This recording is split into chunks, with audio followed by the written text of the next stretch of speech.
तो आरओसी का बस उतना ही रोल है, उससे ज्यादा पावर उसके पास नहीं है। आप जाओगे ट्राइब्यूनल के पास और आप ट्राइब्यूनल को क्या प्रूव करोगे कि ट्राइब्यूनल सुनना, ये जो कंपनी है ना, या तो ये क्या कर रही है, या फ्रॉड कर रही है। क्या कर रही है? फ्रॉड। या फिर ये कंपनी मिसमैनेज कर रही है। सर मिसमैनेजमेंट मतलब क्या? Can you tell me what is the meaning of management? Management मतलब कंपनी को ढंग से चलाना, और मिसमैनेजमेंट मतलब कंपनी को गलत तरीके से चलाना। आज से मेरे को एक बात बताओ, एक कंपनी का नाम है एबीसी लिमिटेड। क्या एबीसी लिमिटेड नाम से तुमको लग रहा है फ्रॉड हो रहा होगा? नहीं। उस कंपनी को मैनेजमेंट में नीरव मोदी, टीम में 3 लोग हैं, नीरव मोदी, विजय माल्या और गौतम अडानी। नीरव मोदी, विजय, अरे तुम पास्ट क्या फ्यूचर की भी बात करो ना, सिर्फ पास्ट की बात क्या कर? सुनो, अभी जब पहले मैं अंबानी जी से पंगा लेता था, अपने को क्या करेंगे वो, उनके पास इतना टाइम है क्या अपने से कुछ करेंगे? कुछ नहीं कर सकते, कर ही नहीं कर सकते, क्या पता भाई। ठीक है मेरी बात सुनो, पहला कौन? नीरव मोदी, गौतम अडानी और मुकेश अंबानी। हर हद है भाई, अपन उनकी टीम में है। और ये क्या? विजय माल्या। सर अब ये जो 3 लोग हैं, मेरी बात ध्यान से सुनना, ये 3 लोग अगर एक कंपनी चला रहे हैं, ए बीसी लिमिटेड, ठीक है। अब मेरे को बताओ, तुम इस कंपनी के बारे में क्या ओपिनियन फॉर्म करोगे? कंपनी में पक्का फ्रॉड हो रहा होगा, इसको कहते हैं मिसमैनेजमेंट ऑफ कंपनी। कंपनी चाहे बिजनेस में क्या करती है, अगरबत्ती खरीदती है, अगरबत्ती बेचती है, पर फिर भी तुमको क्या लगेगा, इसमें भी कुछ तो गड़बड़ है दया, तो तुमको जाके ट्राइब्यूनल को प्रूव करना है। 2 चीज है सर, या तो फ्रॉड है या मिसमैनेजमेंट है। मिसमैनेजमेंट कब पता चलेगा? जब लोग जो कंपनी चला रहे हैं उनके एंड पे प्रॉब्लम है। और सर फ्रॉड कब पता चलेगा? जब भी आपको कोई फ्रॉड मिल गया। सर आप ये ट्राइब्यूनल को प्रूव करोगे। अगर ट्राइब्यूनल को लगा हाँ भैया तू सच कह रहे, तो क्या करेगा ट्राइब्यूनल? ट्राइब्यूनल ऑर्डर करेगा, जा जी ले अपनी जिंदगी। कैसे? हाँ भैया तू रीओपन कर ले और तू उसके बेसिस पे रीकास्ट कर लेना। लिख ले जो स्क्रिबल स्क्रीन में लिखा है, बस इतना ही लिखा है, लिख ले। सर क्या लिखा है मैंने? मेरी बात सुनना। कुछ लोगों को, सर मेरी कंपनी है, सीधी सादी कंपनी, अच्छी सी कंपनी है, इसमें अभी तक कंपनी के इस पूरे रोल में मैं आया हूं क्या? अभी तक नहीं। एक बाहर वाला है, कौन है बाहर वाला? सीजी हो गया, इनकम टैक्स डिपार्टमेंट हो गया, या कोई भी और हो गया। वो गया एक दूसरे बाहर वाले के पास, कौन है दूसरा बाहर वाला? ट्राइब्यूनल।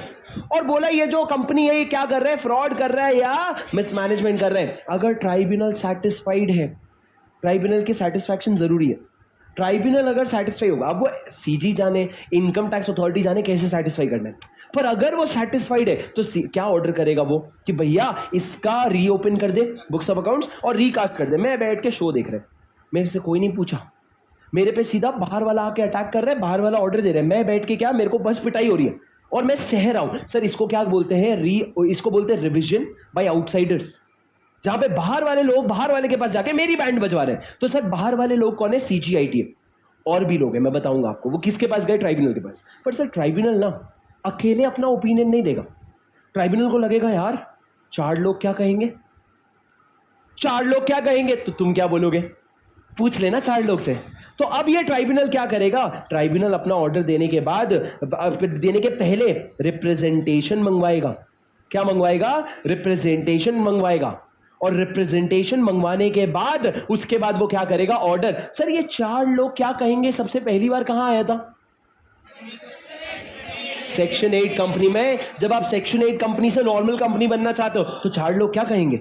तो भैया वहां पे आपको क्या लेना पड़ेगा? उनसे वहां पे भी रिप्रेजेंटेशन था, यहां पे भी रिप्रेजेंटेशन है। अब सर ट्राइब्यूनल ने ऑर्डर दे दिया, एक बार ट्राइब्यूनल ने ऑर्डर दे दिया तो रीओपन होगा और रीकास्ट होगा। मेरा सवाल है, ट्राइब्यूनल कितने साल तक के बुक्स को रीओपन कर सकता है? सर ट्राइब्यूनल 8 फाइनेंशियल ईयर तक के बुक्स को रीओपन करके रीकास्ट कर सकता है। पर कोई खत्म कर दो ये सेंटेंस, मजा आ जाएगी। सर 8 साल तो ठीक है, पर अगर सीजी ने इन्वेस्टिगेशन करके लॉन्गर पीरियड का बोला था और तुम्हारे पास वो बुक्स है तो उसका भी रीओपनिंग और रीकास्टिंग हो सकता है। आपके पास लॉन्गर पीरियड का बुक्स रखा हुआ है तो उसका भी क्या हो सकता है? रीओपनिंग और रीकास्टिंग हो सकता है। अब सर मेरी बात सुनो, ये तो तुमने रफ में नीचे लिखो, ट्राइब्यूनल के पास जाएगा कौन कौन? सर जाएगा सिस्को। सिस्को कौन जाएगा? कॉस्को था, अरे भाई साहब। CG, income tax authority, S से गेस करो। हाँ सेबी। अगर स्टैट्यूटरी वगैरह कुछ होता तेरे को गेस करने के लिए बोलता था क्या मैं? सुनो, CG income tax authority, SEBI, और उसके अलावा concerned authority and other person, जिसको भी जमता हो, ये सारे लोग किसके पास जाएंगे? ट्राइब्यूनल के पास। और सर ये जो ट्राइब्यूनल के पास जाएंगे, वो ट्राइब्यूनल के पास जा करके क्या बोलोगे? भाई या तो फ्रॉड है या फिर मिसमैनेजमेंट है। सर पर ट्राइब्यूनल के पास मेरे को बताओ, पांचों लोग जाएंगे कि पांचों में से कोई एक जाएगा? कोई एक जाएगा। मान लो कौन जा रहा है सर? मान लो सेबी गया, तो उसके बाद ट्राइब्यूनल जो है वो क्या मंगवाएगा? रिप्रेजेंटेशन। क्या आप मेरे को बता सकते हो किससे रिप्रेजेंटेशन मंगवाएगा? सर वो बाकी के लोगों से रिप्रेजेंटेशन मंगवाएगा। कंपनी से लेना देना सिर्फ ये 5 लोगों को है। अगर 8 जन ने एप्लीकेशन दे दिया, आपको बाकी 4 से पूछना है। तो रिप्रेजेंटेशन किससे मंगवाओगे? बैलेंस 4 से। बैलेंस 4 से मतलब बाकी 4 लोगों से आप रिप्रेजेंटेशन मंगवाओगे और जाकर के क्या बोलोगे? भाई या तो फ्रॉड है या फिर मिसमैनेजमेंट है। सर पर ट्राइब्यूनल के पास मेरे को बताओ, पांचों लोग जाएंगे कि पांचों में से कोई एक जाएगा? कोई एक जाएगा। मान लो कौन जा रहा है सर? मान लो सेबी गया, तो उसके बाद ट्राइब्यूनल जो है वो क्या मंगवाएगा? रिप्रेजेंटेशन। क्या आप मेरे को बता सकते हो किससे रिप्रेजेंटेशन मंगवाएगा? सर वो बाकी के लोगों से रिप्रेजेंटेशन मंगवाएगा। कंपनी से लेना देना सिर्फ ये 5 लोगों को है। अगर 8 जन ने एप्लीकेशन दे दिया, आपको बाकी 4 से पूछना है। तो रिप्रेजेंटेशन किससे मंगवाओगे? बैलेंस 4 से। बैलेंस 4 से मतलब बाकी 4 लोगों से आप रिप्रेजेंटेशन मंगवाओगे और उसके बाद ऑर्डर दोगे कि बुक्स ऑफ अकाउंट्स को रीओपन किया जाए और फाइनेंशियल स्टेटमेंट को रीकास्ट किया जाए। ये मैक्सिमम आप 8 साल का कर सकते हो, उससे ज्यादा नहीं। सर अगर आपका सीजी इन्वेस्टिगेशन कर रहे हैं तो लॉन्गर पीरियड का भी क्या हो सकता है? रीओपनिंग और रीकास्टिंग। पर एक बात बताऊं क्या सर, हम लोग फाइनेंशियल ईयर 24-25 में है, यस और नो? Yes sir. क्या मैं फाइनेंशियल ईयर 22-23 का बुक्स रीओपन करवा के उसको रिकास्ट करवा सकता हूं? हाँ सर। उसके बाद हम लोग आ गए फाइनेंशियल ईयर 26-27 में, फिर से मैंने बोला फाइनेंशियल ईयर 22-23 का बुक्स रीओपन करके रिकास्ट करना है, क्या मैं करवा सकता हूं? सर अगर आप 8 साल का टाइम लिमिट गिनोगे तो ओके, पर लॉ ने बोला सुन भाई, ये टाइम पास नहीं चलेगा। एक बार तूने रीओपन करके रिकास्ट करवाया ना, इट शैल बी फाइनल। मतलब उसके बाद उस साल का बुक्स ऑफ अकाउंट्स रीओपन और रीकास्ट नहीं हो सकता। It shall be final. उस साल का बुक्स ऑफ अकाउंट्स दोबारा से रीओपन और रीकास्ट नहीं हो सकता। सर ये कब हुआ? जब बाहर वालों ने मेरी बाहर के बाहर बैंड बजवाई। कौन कौन लोग? Sir Cisco. सिस्को क्या है? सी। हाँ बोलो बोलो, तुम लोग सिस्को का 5 वर्ड बोलो।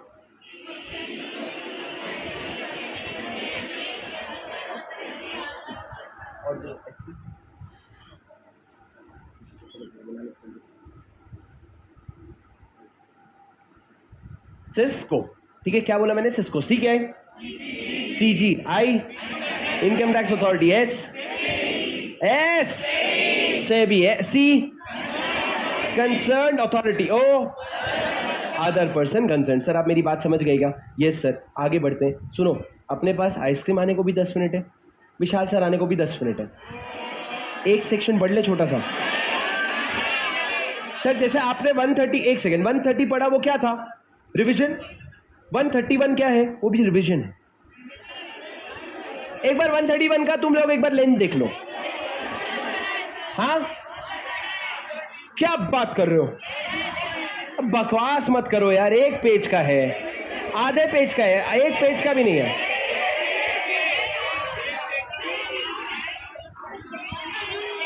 इतना तो मैं, अरे तुम लोग पॉइंट नंबर 3 काट दो, तुम लोग पॉइंट नंबर 2 रहने दो। सुनो भाई, ठीक है सर, डन। एक छोटा सेक्शन, ठीक है, नहीं पढ़ा रहा हूं, नहीं पढ़ा रहा हूं, ठीक है। सुनो बस एक लाइट सा, चलो चलो वो भी करवा। मेरे पास एक चीज बता दो, तुमने क्या ये नाम सुना है? सर तुम लोग, चलो मैं तुमको एक ऑडिट का पिच दे देता हूं, रवि सर का ऑडिट का पिच दे देता हूं। सर ऑडिट, ऑडिट कौन करता है? अरे ऑडिटर करता है। सी इन प्रैक्टिस ऑडिटर करता है। सर मेरे को एक, अगर मैं तुमसे बस बेसिक इतना पूछूं, what is statutory auditor, what is internal auditor, ये दोनों में फर्क क्या है? एक बाहर वाली, एक घर वाली। वाह सर, स्टैट्यूटरी ऑडिटर मतलब मान लो मेरी कंपनी है रिलायंस इंडस्ट्रीज, वाह, तो फिर आइसक्रीम ही आइसक्रीम होते, एक एक बच्चा 20-20 हज़ार के आइसक्रीम खाता। सुनो सर, एक है मान लो क्या है स्टैट्यूटरी ऑडिट, स्टैट्यूटरी ऑडिट में मैं रिलायंस हूँ, तो रिलायंस क्या करेगा, मेरी बात ध्यान से सुनना, ओए रिलायंस क्या करेगा, ये ऑडिटर सुन ध्यान सर, में मैं रिलायंस हूँ, तो रिलायंस क्या करेगा, मेरी बात ध्यान से सुनना, ओए रिलायंस क्या करेगा, एक जने को ऑडिटर हायर करेगा, कौन ऑडिटर बनेगा, ई एंड वाई। अब सर ई एंड वाई अगर ऑडिटर बना, सुनना मेरी बात ध्यान से, सर ई एंड वाई आएगा, सर मेरे को एक बात बताओ, गलतियां दो तरीके से होती है, एक होता है एरर, एक होता है फ्रॉड। फर्क क्या है सर, जैसे फॉर एग्जाम्पल ये आइसक्रीम का एक्सपेंस है, जैसे हमने आइसक्रीम खाया, सर मेरे लिए क्या वो बिजनेस एक्सपेंस है, it is technically a business expense for me, पर मेरी बात समझना, अगर मैं खुद जा करके खाना खा रहा हूं, अब मेरे को मेरा पूरा इंटेंट क्लियर था कि मैं उसको पर्सनल एक्सपेंस में डालने वाला हूँ, बिजनेस एक्सपेंस में नहीं डालने वाला, पर मुझसे गलती से क्या हो गया, पर्सनल बिजनेस एक्सपेंस में डल गया। सर जब इतने बड़े वॉल्यूम्स होते हैं तो ट्रांजैक्शंस में एरर्स होते हैं, हाँ सर। और फ्रॉड मतलब क्या, मैंने जानबूझ के सोचा मेरे सारे पर्सनल एक्सपेंस मैं बिजनेस में डाल दूंगा। Sir error is unintentional, fraud is intentional, पर क्या फर्क पड़ता है, दोनों में हो तो एक ही चीज रही है ना, गलती। अब गलती होने के बाद वो एरर है या फ्रॉड हुआ है वो तो सब्जेक्टिव है, वो तो केस टू केस बेसिस है, पर हो क्या रही है, गलती। अब सर हर कंपनी में गलती तो होती है ना मैडम, ओ मैडम, ओ मैडम, ओ मैडम किधर, मतलब तुमको इतना कंफर्ट आ कहां से रहा है, पीछे मुड़ के बैठ जाओ ना, आलती बालती मार के। हाँ वाह दीदी, हाँ सुनो सर, मेरी बात सुनो प्लीज, अरे वैसे सुनो मेरी बात सर, मैंने क्या कहा, अगर आपका इंटरनल ऑडिटर है, सॉरी आपका अभी हर कंपनी में गलती तो होती है, कल को सर रिलायंस ने अगर डेलॉइट को हायर किया, डेलॉइट आया, उसने देखा ये गलती, ये गलती, ये गलती, ये गलती, डेलॉइट ने बोला ये सब गलती मैं रिपोर्ट में लिख दूंगा, तो कंपनी बोलेगा भाई जानबूझ के नहीं किया है, गलती से हो गई, मेरे को सुधारने का मौका तो दे। डेलॉइट बोलेगा नहीं, मेरे को भी तो रिपोर्ट में कुछ लिखना है ना, मैं लिख देता हूँ रिपोर्ट में कि तूने ये गलती करी, ये गलती करी, ये गलती करी, ये तो सही नहीं होगा ना। कल को तुम्हारे पास जब रिपोर्ट आएगा, तुम थोड़ी पूछते बैठोगे एरर है कि फ्रॉड है, तुम तो बोलोगे कंपनी ने की गलती, जानबूझ के किया नहीं किया उससे फर्क नहीं पड़ता।